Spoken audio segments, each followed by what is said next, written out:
जय हिंद, वंदे मातरम। फ्रेंड्स, आप सभी का SSC official 2K YouTube channel में स्वागत करता हूं। मैं शत्रुघ्न सर और आज की क्लास में आरआरबी ग्रुप डी जिनका एग्ज़ाम 25 अगस्त को है, इन क्लास को आप अंत तक देख लीजिएगा। ये लास्ट वीडियो आपके हैं ग्रुप डी के, और इससे पहले हम आपको जो है कटअप देने वाला हूँ।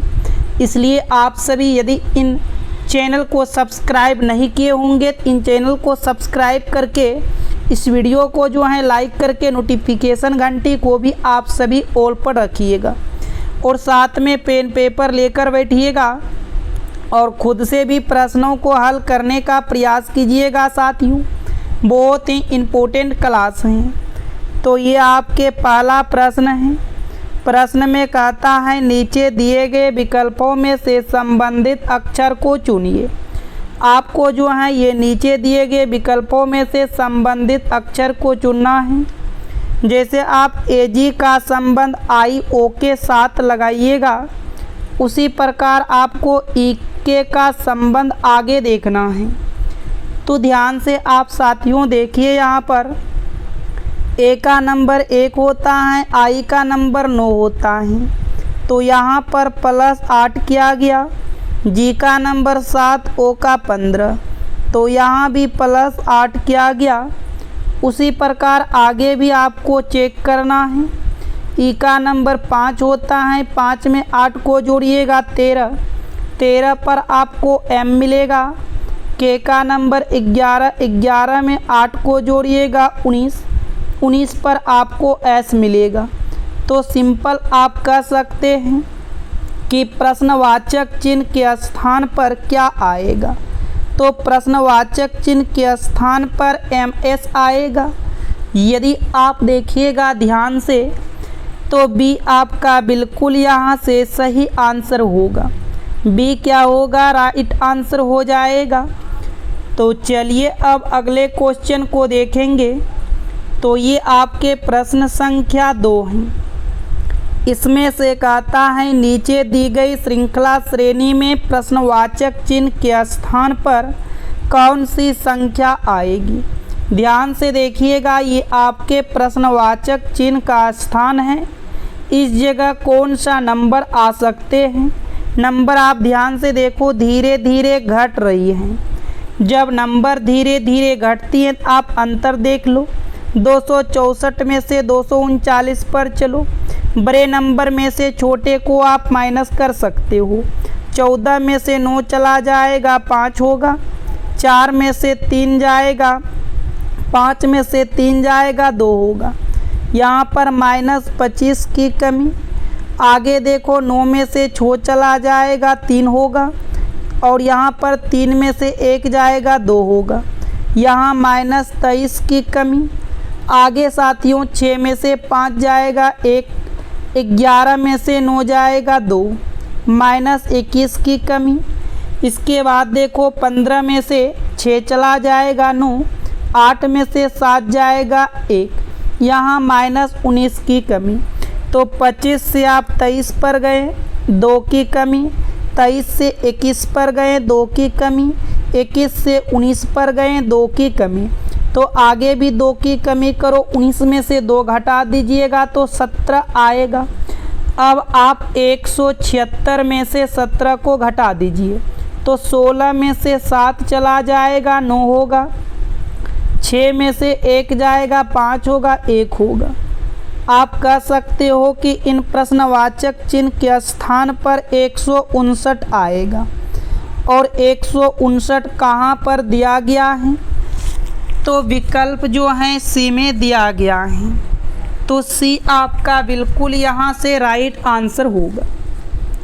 चलिए अब अगले क्वेश्चन की ओर बढ़ते हैं। प्रश्न संख्या आप 3 को देखिएगा। इसमें कहा संख्या 34, 72, 61, 8 में प्रत्येक अंक को बाएं से दाएं बढ़ते क्रम में व्यवस्थित किया गया है। मूल संख्या की तुलना में कितने अंकों की स्थिति अपरिवर्तित रहेगी।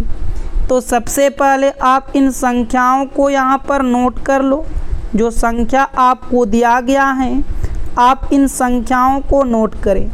उसके बाद इसको बढ़ते क्रम में लिखना है। जब बढ़ते क्रम में सीक्वेंस में लिखेंगे तो पहले 1 आएगा, फिर 2, उसके बाद 2 के बाद साथियों 3 है तो 3 आ जाएगा यहाँ पर। 3 के बाद आपका 4 के बाद देखो 5 नहीं है तो 6 आएगा, फिर 7 आएगा, फिर 8 आएगा।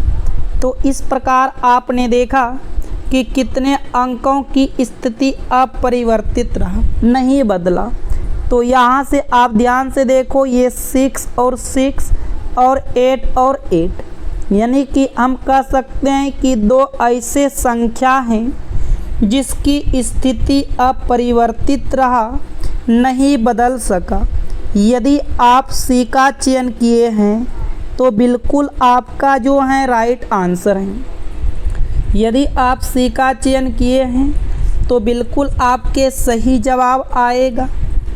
अब अगला क्वेश्चन देखिएगा साथियों, प्रश्न संख्या आपके 4 हैं। वेरी इम्पोर्टेंट क्वेश्चन है, ध्यान से आप समझिएगा और साथियों मुझे आप सभी सपोर्ट कीजिएगा।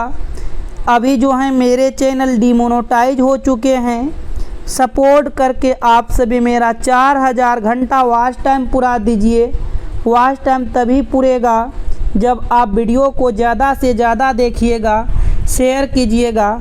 अभी तक साथियों 700 घंटा वॉच टाइम पूरा हुआ है और आप सभी से रिक्वेस्ट हम करते हैं साथियों, आप सभी जो हैं 4000 घंटा पुराने में हमारी मदद करें, क्योंकि अभी मात्र 700 हैं। अभी कम से कम आपको जो है 3300 घंटा और वॉच टाइम पूरा देना है। थोड़ा सा ज़ोरों शोरों से शेयर कीजिएगा साथियों। तो प्रश्न संख्या 4 में देखो कहता है, किसी निश्चित कूट भाषा में वैन OA के कौन को CSVDZB के रूप में कूटबद्ध किया गया है तथा CANOEGET वेट को VCCSUW के रूप में कूटबद्ध किया गया है। उस भाषा में CANOE को किस प्रकार कूटबद्ध किया जाएगा। कभी भी इस टाइप के प्रश्न आते हैं, जिसका भी कूट पूछा आप उसी को पकड़ो। जैसे CANOE का कूट पूछा, CANOE यहाँ पर भी है और यहाँ पर भी है, इन दोनों में है। अब ध्यान से देखो तो इन दोनों में आपको कॉमन क्या नज़र आएगा। तो यहाँ पर CS है, यहाँ पर भी CS है। तो सिंपल आप कह दो किसका कूट क्या होगा, तो इसका कूट CS होगा। कूट क्या बनेगा साथियों, CS। यदि आप D का चयन किए हैं तो बिल्कुल आपका राइट आंसर है।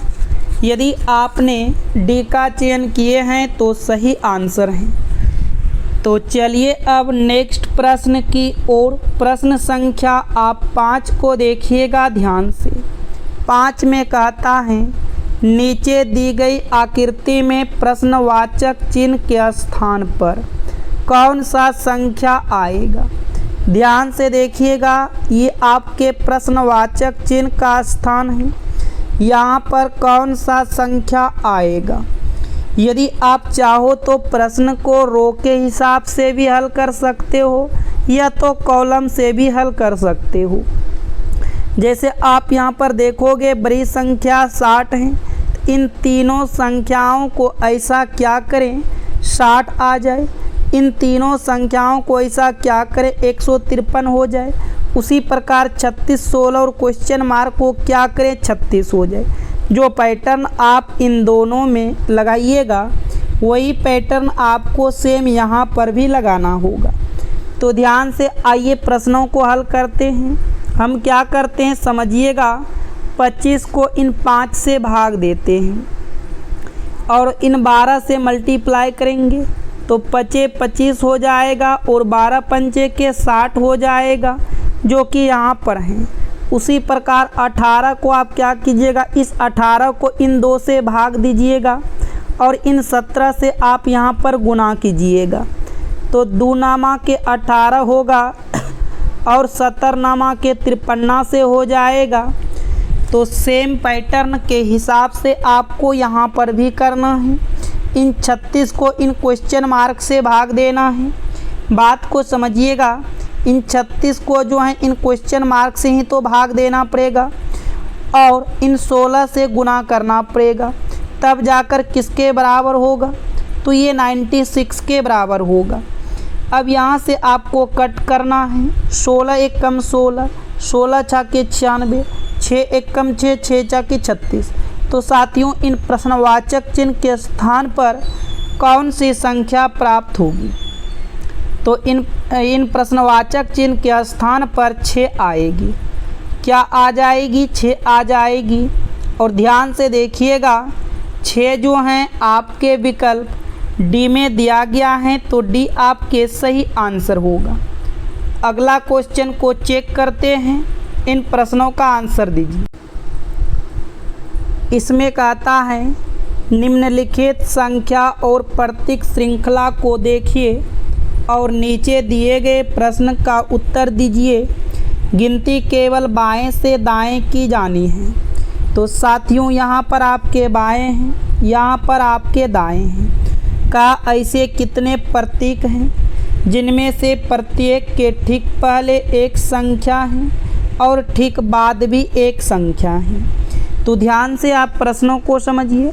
ऐसे कितने प्रतीक हैं, किसके बारे में चर्चा किया, प्रतीक के बारे में चर्चा किया। ऐसे कितने प्रतीक हैं जिनमें प्रत्येक के ठीक पहले एक संख्या है। प्रतीक के पहले क्या होगा, एक संख्या, और प्रतीक के बाद भी क्या होगा, एक संख्या होगा। अब ध्यान से आप यहाँ पर प्रश्न को देखें, संख्या प्रतीक संख्या। तो आपको सबसे पहले संख्या देखना है, फिर प्रतीक देखना है, फिर संख्या देखना है। जैसे आपने यहाँ पर देखा कि ये 5 आपका संख्या है, स्टार प्रतीक हैं और 4 संख्या हैं। तो यहाँ से आप कहेंगे सर एक जोड़ा मिला, फिर 4 संख्या हैं, स्टार प्रतीक हैं, 4 संख्या हैं। इधर से भी आपका एक जोड़ा, आपका यहाँ से 2। ऐसे कुल कितने पेयर्स आपने बनाए, तो ऐसे कुल आपने 2 पेयर्स बनाए। ऐसे कुल कितने पेयर्स बनाए साथियों, तो ऐसे आपने कुल 2 पेयर्स बनाए और 2 कहाँ पर दिया गया है, तो ये चीज़ आपने देखा विकल्प ए में दिया गया है।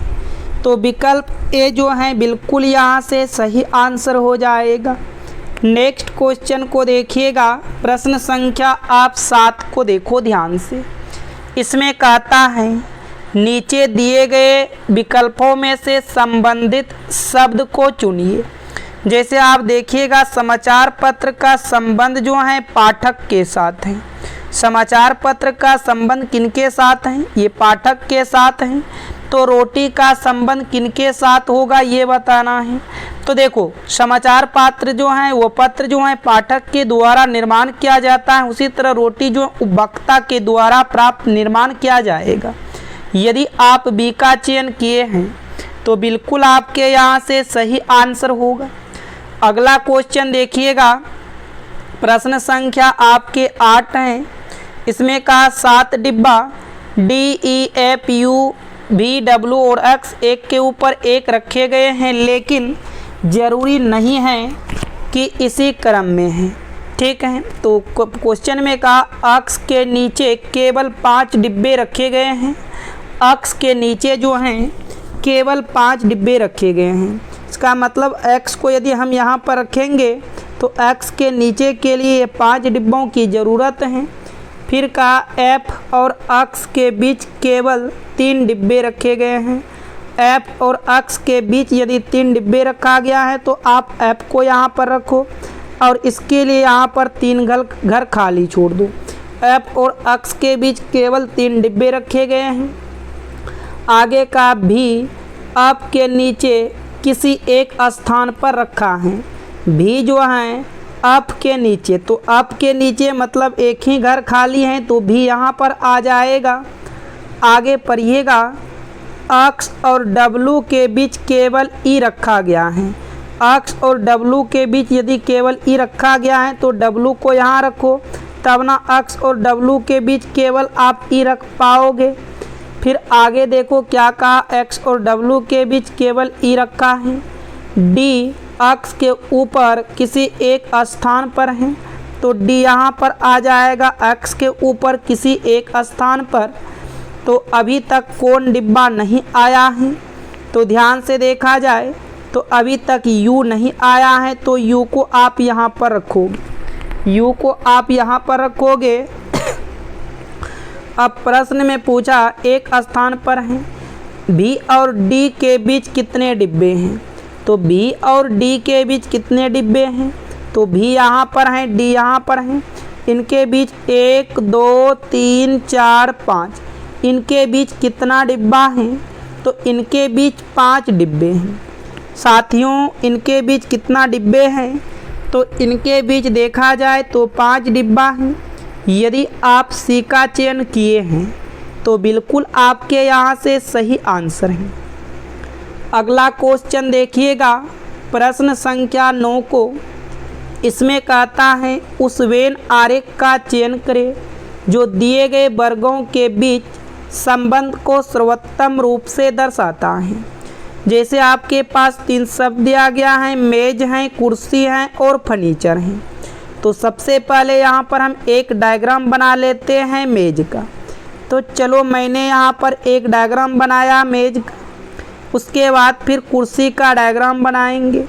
कुर्सी का डायग्राम बनाने से पहले मेज और कुर्सी में क्या संबंध है आपको ये देखना है। तो देखो मेज और कुर्सी दोनों होते हैं फर्नीचर ही, लेकिन मेज और कुर्सी अलग अलग चीज़ है, आप अलग रखिएगा। फिर फर्नीचर का डायग्राम बनाएंगे। फर्नीचर का डायग्राम बनाने से पहले कुर्सी और मेज में संबंध को देखना है। तो मेज और कुर्सी दोनों फर्नीचर के ही अंदर आएगा। तो आपको इस तरह के डायग्राम दिखाना है। यदि आप बी का चयन किए हैं तो बिल्कुल आपका राइट आंसर है। बी क्या होगा साथियों, यहाँ से बिल्कुल आपके सही आंसर होगा। अगला क्वेश्चन देखिएगा, प्रश्न संख्या 10। इसमें कहा तरुण बिंदु Y से चलना प्रारंभ करता है और पश्चिम की ओर 36 किलोमीटर ड्राइव करता है। यदि वह पश्चिम की ओर जाएगा तो इधर चलेगा। पश्चिम की ओर 36 किलोमीटर ड्राइव करता है, ठीक है। आगे फिर कहा बाएं मुड़ता है और 83 किलोमीटर ड्राइव करता है। यानी कि बाएं मुड़ेगा, यदि आप पश्चिम की तरफ जा रहे हो और बाएं मुड़ोगे दक्षिण की तरफ जाओगे। और कितना दूरी जाता है, तो 83 किलोमीटर जाता है। तो चलो ये आपके 83 किलोमीटर ड्राइव करता है। फिर कहता है दाएं मुड़ता है और 68 किलोमीटर ड्राइव करता है। यदि आप दक्षिण की तरफ जा रहे और दाएं मुड़ोगे तो पुनः आप जो हैं पश्चिम की तरफ चलोगे और वह 68 किलोमीटर ड्राइव करता है। यहाँ तक ठीक है। फिर वह दाएं मुड़ता है और 55 किलोमीटर ड्राइव करता है। आप यदि पश्चिम की तरफ जा रहे हो, पुनः आप दाएं मुड़ते हो ड्राइव करोगे तो आप उत्तर की ओर चलोगे और 55 ऊपर जाएगा। ध्यान दीजिएगा, पूरा तो नहीं होगा क्योंकि पूरा आपका 83 था। 83 में से यदि 55 इतना दूरी होगा तो आगे दूरी बताओ क्या होगा। 13 में से 5 चला जाएगा, 8 हो जाएगा। यहाँ से हम इन दूरी को निकाल लेते हैं। 83 में से आप 55 घटा लो, ये शेष दूरी आपका निकल कर आ जाएगा। 13 में से 5 जाएगा 8 होगा, 7 में से 5 जाएगा 2, शेष दूरी आप कह सकते हो कि 28 होगा। फिर दाएं मुड़ता है और 41 किलोमीटर ड्राइव करता है। यदि आप फिर से दाएं मुड़ोगे तो 41 किलोमीटर ड्राइव करोगे तो अब पूर्व की तरफ चलोगे और 41 ही मात्र चलते हो। टोटल दूरी 68 था, टोटल तो आप सटा नहीं सकते हो, टोटल आप सटाओगे तो 68 हो जाएगा, मात्र 41। अब यहाँ से आपको क्या करना है, इन दूरी को आगे बढ़ाना है। कितना दूरी शेष बचा, चलो मैंने 41 चलाया। फिर वह बाएं मुड़ता है, 28 किलोमीटर ड्राइव करता है। यदि आप अभी पूर्व की तरफ जा रहे हो और फिर दाएं मुड़ते और 28 फिर से ड्राइव करते तो ऊपर की ओर आप पुनः 28 चलोगे, पुनः आप ऊपर की ओर 28 गए। अब कहता है कि वह बिंदु जेड पर पहुंचा, तो इसका क्या नाम दिया गया, जेड दिया गया। तो बिंदु वाई पर पहुंचने के लिए इसका नाम वाई था। बिंदु वाई पर पहुंचने के लिए उसे कितनी दूरी, न्यूनतम दूरी और किस दिशा में ड्राइव करना होगा। देखो यहाँ पर देखा जाए तो 1 मिनट में पुनः इसको आपको एक बार बना के समझाता हूँ। तरुण वाई से चलना प्रारंभ करता है। मान लेते इस पॉइंट का नाम दिए वाई और वह 36 किलोमीटर पश्चिम की ओर ड्राइव करता है। तो चलो उसने 36 किलोमीटर और पश्चिम ड्राइव किया। फिर वह बाएं मुड़ता है, 83 किलोमीटर ड्राइव करता है। यानी नीचे की ओर कहाँ चला जाएगा, वो नीचे की ओर 83 किलोमीटर चला जाएगा। बाएं मुड़ने का मतलब हुआ कि वह अब नीचे की तरफ जाएगा, दक्षिण की दिशा में। फिर कहता है दाएं मुड़ता है, 68 किलोमीटर ड्राइव करता है। यदि आप अभी दक्षिण की तरफ जा रहे और दाएं मुड़ोगे तो पुनः आप जो हैं पश्चिम की ओर चलोगे। और कितना ड्राइव करता है, तो वह 68 किलोमीटर ड्राइव करता है। तो चलो मैंने 68 लिखा। फिर दाएं मुड़ता है और 55 किलोमीटर ड्राइव करता है। यानी अब ऊपर की ओर 55 जाएगा। तो टोटल दूरी तो आपका 83 है। तो 55 का मतलब हो गया कि आप आधा दूरी पर ही रहेंगे। मान लेते हैं आप वो क्या रहेगा, आधा दूरी पर ही रहेगा। अब देखो आगे फिर क्या कहा, फिर दाएं मुड़ता है, 41 किलोमीटर ड्राइव करता है। पुनः वह दाएं मुड़ता है, यानी कि दाएं मुड़ेगा तो इधर चलेगा और वह 41 किलोमीटर ड्राइव करता है। फिर आगे देखो क्या करता है, फिर से वह बाएं मुड़ता है। इस जगह से मान लो वो फिर से क्या मुड़ता है, बाएं मुड़ता है। अब साथियों यहाँ पर ध्यान से समझिएगा, ये आपका 28 चला आया। अब ये दूरी और ये दूरी यहाँ पर आपसे पूछा तो टोटल दूरी वह आप यहाँ पर कहा जेड बिंदु पर पहुँचा। इस बिंदु का नाम क्या दिया गया, जेड। तो पूछा कि वाई तक पहुँचने के लिए कितनी दूरी, तो वाई तक पहुँचने के लिए दूरी 36 और 28 को आप जोड़ दो, 8 6 14 हो जाएगा, 3 2 5 1 6 हो जाएगा। तो 64 किलोमीटर पूर्व 8 6 14, अच्छा ऊपर ना 28 था, ये आपका 28, ये दूरी आपको निकालना है। यदि आप ध्यान से देखो तो ये दूरी आपका 41 था, यहाँ से यहाँ कितना दूरी 41 था। 68 में से 41 घटा दो, आपका शेष ये दूरी निकल जाएगा। 8 में से 1 चला जाएगा, 7 होगा। और 6 में से 2 4, 47। 47 और 36 को आप जोड़ लो, 47 और 36 को आप यहाँ पर 47 बोलते हैं। 37 और 36, 8 में से 68 में से 41 को घटा दो तो 8 में से 1 जाएगा, 7 हो जाएगा। 6 में से 4 जाएगा, 2 37। 27 27 और 36 को जोड़ो, 7 6 13, 3 2 5 1 6, 63 किलोमीटर पूर्व की ओर चलेगा। कितना दूरी चलेगा, 63 किलोमीटर पूर्व की ओर। यदि देखा जाए तो विकल्प भी आपका बिल्कुल सही आंसर होगा। नेक्स्ट क्वेश्चन देखिएगा साथियों, बहुत ही इम्पोर्टेंट है। इसमें कहा यदि प्लस और माइनस को परस्पर बदल दिया जाए तथा गुणा और भाग को परस्पर बदल दिया जाए तो निम्नलिखित समीकरण में प्रश्न चिन्ह के स्थान पर क्या आएगा। हल करते हैं इन प्रश्नों को। तो यहाँ से आपको 172 लिखना है, उसके बाद भाग है, भाग के जगह क्या रखना है, भाग के जगह गुना रखना है। प्लस है, प्लस के जगह आपको यहाँ पर घटा रखना है।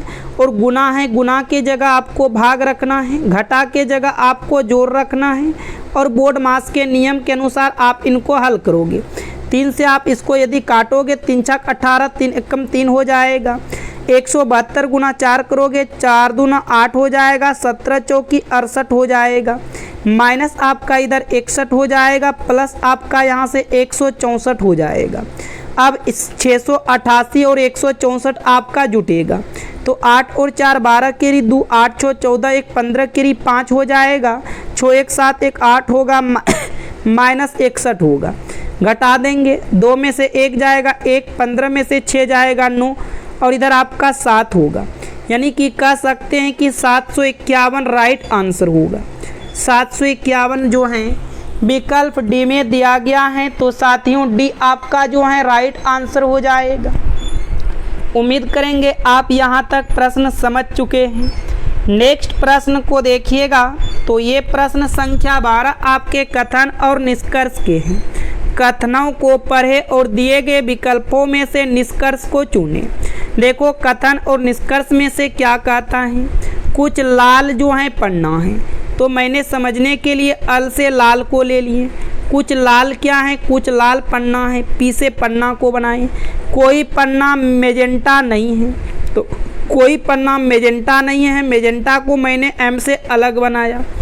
फिर कहा कि सभी मेजेंटा हरा हैं, जितने भी मेजेंटा हैं सारे मेजेंटा हरा के अंदर हैं। अब ध्यान से आप निष्कर्ष को देखो, कुछ मेजेंटा पन्ना है, क्या कुछ मेजेंटा पन्ना है? मेजेंटा का डायग्राम यहाँ पर है, पन्ना का डायग्राम यहाँ पर है। इनके बीच कोई रिश्ता नहीं है, इनके बीच अलग अलग हैं, तो ये गलत है। दूसरा साथियों कहता है कुछ पन्ना हरा है। क्या कुछ पन्ना हरा है? हरा का डायग्राम यहाँ, पन्ना का डायग्राम ऊपर, हरा का डायग्राम नीचे। इनके भी बीच कोई संबंध नहीं है। ना तो निष्कर्ष एक और ना ही निष्कर्ष दो अनुसरण करते हैं। यहाँ से देखा जाए तो सी आपका बिल्कुल सही आंसर होगा। सी क्या हो जाएगा साथियों? राइट आंसर हो। अगला प्रश्न देखिएगा, प्रश्न संख्या 13 है। इन्होंने कहा कि 5 व्यक्ति ए बी सी डी और ई एक पंक्ति में उत्तर की दिशा की ओर अभिमुख होकर बैठे हैं। तो चलो 5 व्यक्ति हैं, यहाँ से हम पांचों व्यक्ति को उत्तर की मुख करके बैठाएंगे। 2, ये 3, ये 4, ये 5। इधर आपके यहाँ से देखो साथियों बाएं हो गया, इधर आपके यहाँ से देखो दाएं हो गया। प्रश्न में क्या कह रहा है कि डी पंक्ति के बाएं छोर पर बैठा है, तो डी को यहाँ पर बैठा लेना है। उसके बाद का ई जो है ए के दाएं से तीसरे स्थान पर बैठा है। ए के दाएं से तीसरे, तो ए को आप यहाँ पर बैठा लो, तो ए के दाएं तीसरा यहाँ पर कौन बैठेगा? तो यहाँ पर आप ई को बैठा लीजिएगा। फिर आगे का बी जो है ए के ठीक दाएं पड़ोस में बैठा है। बी जो है ए के ठीक दाएं पड़ोस में, तो बी को आप यहाँ पर बैठा लो। अभी तक एक व्यक्ति कौन नहीं बैठा है? तो अभी तक एक व्यक्ति आप देखो सी नहीं बैठा है, तो सी आप यहाँ पर बैठा लो। अब पूछा डी और ई के बीच कितने व्यक्ति बैठा हैं? तो डी और ई के बीच देखो 3 व्यक्ति बैठा है। डी और ई के बीच कितने व्यक्ति बैठे हैं? तो डी और ई के बीच देखा जाए तो 3 व्यक्ति बैठे हैं। यहाँ से आपका बी जो है साथियों बिल्कुल राइट आंसर होगा। तो चलिए अब अगला क्वेश्चन को देखेंगे। प्रश्न संख्या आपका ये 14 है। इसमें कहा कि दी गई आकृति में से उत्तर आकृति को चुनिए जिसमें प्रश्न आकृति निहित है। इस टाइप के फिगर जो हैं किस विकल्प में निहित हैं ये आपको डायरेक्टली बताना है खोजकर। यदि आप थोड़ा ध्यान से देखो तो साथियों आपको ये चीज़ विकल्प बी में नज़र आएगा। ये सीधा लाइन जाएगा, फिर इधर जाएगा, फिर इधर जाएगा। इस टाइप के जो हैं आपके विकल्प बी में नज़र आएगा, तो बी आपका यहाँ से राइट आंसर होगा। बी क्या हो जाएगा? बिल्कुल सही आंसर होगा। चलिए अगला क्वेश्चन को देखेंगे और इसका आंसर साथियों आपको कमेंट में बताना है। मैथ्स के प्रश्न है, इसका राइट आंसर आप मुझे कमेंट में ज़रूर बताइएगा। हम आगे की ओर बढ़ते हैं। प्रश्न आप देखो जीके के बहुत ही इम्पोर्टेंट हैं साथियों। अच्छे तरीके से आप यहाँ पर इन सभी प्रश्नों को हल कर सकते हो। देखो पहले प्रश्न में क्या कहता है कि सल्फाइड आयन का सही रासायनिक सूत्र क्या है? तो सल्फाइड आयन का सही रासायनिक सूत्र होता है H2। यदि आप बी का चयन किए हैं तो बिल्कुल आपके यहाँ से सही आंसर है। अगला क्वेश्चन देखिएगा, कहता है जल्लीकट्टू त्यौहार का संबंध मुख्य रूप से किस राज्य से है? तो ये आपके तमिलनाडु राज्य से हैं। कौन से राज्य से हैं? तमिलनाडु राज्य। ये आपके यहाँ से राइट आंसर होगा। अगला प्रश्न देखिएगा, नाइट्रोजन चक्र के दौरान अमोनिया को नाइट्राइट में बदलने में कौन सी जीवाणु सहायक है? तो राइट आंसर होगा नाइट्रोसोमोनास। यदि आप डी का चयन किए हैं तो राइट आंसर है। अगला क्वेश्चन है, भारत के प्रथम सहकारिता मंत्री कौन है? तो भारत के प्रथम सहकारिता मंत्री अमित शाह हैं। यदि आप बी का चयन किए हैं तो राइट आंसर है। अगला क्वेश्चन है साथियों, 3 कार्बन वाले कीटोन समूह के यौगिक का नाम क्या है? तो याद रखिएगा इसका राइट आंसर होगा प्रोपोनोन। यदि आप सी का चयन किए हैं तो राइट आंसर है। नेक्स्ट क्वेश्चन देखिएगा, सिंघूर बांध किस नदी पर बनाया गया है? वेरी इंपॉर्टेंट प्रश्न है। तो राइट आंसर होगा मंजीरा नदी पर। डी आपका बिल्कुल सही आंसर होगा। अगला क्वेश्चन है, यदि कोई किरण अवतल दर्पण के मुख्य फोकस से गुजरती है तो परावर्तन के बाद वह कैसी होगी? तो राइट आंसर होगा मुख्य अक्ष के समांतर होगी। ये देखिएगा यहाँ से बिल्कुल राइट आंसर होगा। अगला क्वेश्चन है कि पृथ्वी घाट की सर्वोच्च चोटियों में से एक कौन सी है? तो राइट आंसर होगा महेंद्रगिरी है। यहाँ से यदि आप बी का चयन किए हैं तो बिल्कुल आपका सही जवाब होगा। अगला क्वेश्चन है साथियों, विवेकानंद रॉक मेमोरियल भारत के किस स्थान पर स्थित हैं? तो ये आपके कन्याकुमारी के स्थान पर स्थित हैं। बी यहाँ से बिल्कुल आपका सही आंसर होगा। अगला प्रश्न है, जाइलम उत्तक का एकमात्र जीवित घटक कौन सा है? तो राइट आंसर होगा जाइलम पेरेकाइमा। यदि आपने यहाँ से सी का चयन किए हैं तो बिल्कुल आपका राइट आंसर है। अगला प्रश्न, अयोध्या शहर किस नदी के किनारे बसा हुआ है? तो याद रखिएगा इसका राइट आंसर होगा सरयू नदी। यदि आप सी का चयन किए हैं तो बिल्कुल आपके सही आंसर हैं। अगला क्वेश्चन है, अमीबा में भोजन ग्रहण करने की प्रक्रिया को क्या कहा जाता है? तो याद रखिएगा फागोसाइटोसिस कहते हैं। यदि आप डी का चयन किए हैं तो राइट आंसर है। अगला क्वेश्चन है, भूटान की राजधानी का क्या नाम है? तो भूटान की राजधानी का नाम है थिम्पू।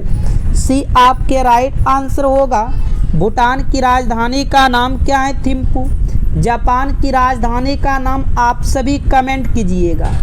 अगला क्वेश्चन है, साइनोबैक्टीरिया को अन्य किस नाम से जाना जाता है? तो साइनोबैक्टीरिया को जो है अन्य नील हरित शैवाल के नाम से जाना जाता है। ये आपका यहाँ से राइट आंसर होगा। नेक्स्ट क्वेश्चन है, प्रधानमंत्री उज्ज्वला योजना की शुरुआत किस वर्ष की गई थी? तो ये 2016 में किया गया है। डी आपका राइट आंसर होगा 2016। नेक्स्ट प्रश्न है, द्रव्यमान के संरक्षण का नियम किस वैज्ञानिक ने दिया था? तो राइट आंसर होगा मोजले ने दिया था। यहाँ से देखा जाए तो सी आपका बिल्कुल राइट आंसर होगा। नेक्स्ट प्रश्न है, मार्तंड सूर्य मंदिर भारत के किस राज्य केंद्र शासित प्रदेश में स्थित हैं? तो इसका सही जवाब होगा जम्मू कश्मीर। सी आपका यहाँ से राइट आंसर होगा जम्मू कश्मीर। अगला प्रश्न है, एल्यूमिनियम ऑक्साइड Al2O3 को एक मोल के साथ अभिक्रिया के लिए HCl के कितने मोल चाहिए? तो इसके लिए राइट होगा 6 मोल चाहिए। कितने मोल चाहिए? 6 मोल चाहिए। सी आपका राइट आंसर होगा। नेक्स्ट प्रश्न है, नरोरा परमाणु विद्युत केंद्र भारत के किस राज्य में स्थित हैं? तो राइट आंसर होगा उत्तर प्रदेश राज्य में स्थित है। बी आपका जो है बिल्कुल राइट आंसर होगा। नेक्स्ट प्रश्न है, बिना बूझे हुए चूने का रासायनिक सूत्र क्या है? तो राइट आंसर होगा CaO है। यहाँ से देखा जाए तो सी आपका बिल्कुल सही आंसर होगा। अगला क्वेश्चन है, 2011 की जनगणना के अनुसार भारत में पुरुषों की साक्षरता दर कितनी है? तो राइट जवाब होगा 82.14% है। डी देखिएगा यहाँ से बिल्कुल सही आंसर होगा। अगला क्वेश्चन है, असंतृप्त हाइड्रोकार्बन को संतृप्त बनाने के किस उत्प्रेरक का उपयोग किया जाता है? तो ये उत्प्रेरक का होगा निकेल। यहाँ से सी आपका राइट आंसर होगा। अगला क्वेश्चन है, विश्व शौचालय दिवस और अंतर्राष्ट्रीय पुरुष दिवस किस तिथि को मनाया जाता है? तो साथियों 19 नवंबर को मनाया जाता है। सी यहाँ से बिल्कुल आपका सही आंसर होगा। अगला प्रश्न है, 120 मिलीलीटर जल में 40 मिलीलीटर अम्ल मिलाने पर विलयन का प्रतिशत कितना हो जाएगा? तो डायरेक्ट याद रखिएगा 25% हो जाएगा। बी यहाँ से राइट आंसर होगा 25%। अगला क्वेश्चन है, सूर्य का अनुमानित व्यास पृथ्वी के व्यास का लगभग कितना गुना होगा? तो राइट आंसर होगा 109 गुना होगा। बी यहाँ से राइट आंसर होगा 109 गुना। अगला क्वेश्चन है बल्ब के फिलामेंट में प्रयुक्त टंगस्टन का गलनांक लगभग कितना होता है? तो सही जवाब होगा 3380 डिग्री होता है। सी यहाँ से आपके राइट आंसर होगा 3380 डिग्री सेल्सियस। अगला क्वेश्चन देखिएगा कि तितली के जीवन चक्र के अवस्थाओं का सही क्रम क्या है? तो इसका राइट आंसर होगा अंडा, लार्वा, प्यूपा, वयस्क। यदि आपने डी का यहाँ से चयन किए हैं तो राइट आंसर है। अभी तक साथियों आप लोगों ने इस वीडियो को लाइक नहीं किए हैं, इस वीडियो को लाइक कीजिए। चैनल पर पहली बार आए हो सब्सक्राइब करके नोटिफिकेशन घंटी को ऑल पर कीजिएगा। तो चलिए फिर मिलेंगे नेक्स्ट वीडियो में। Thank you, all the best.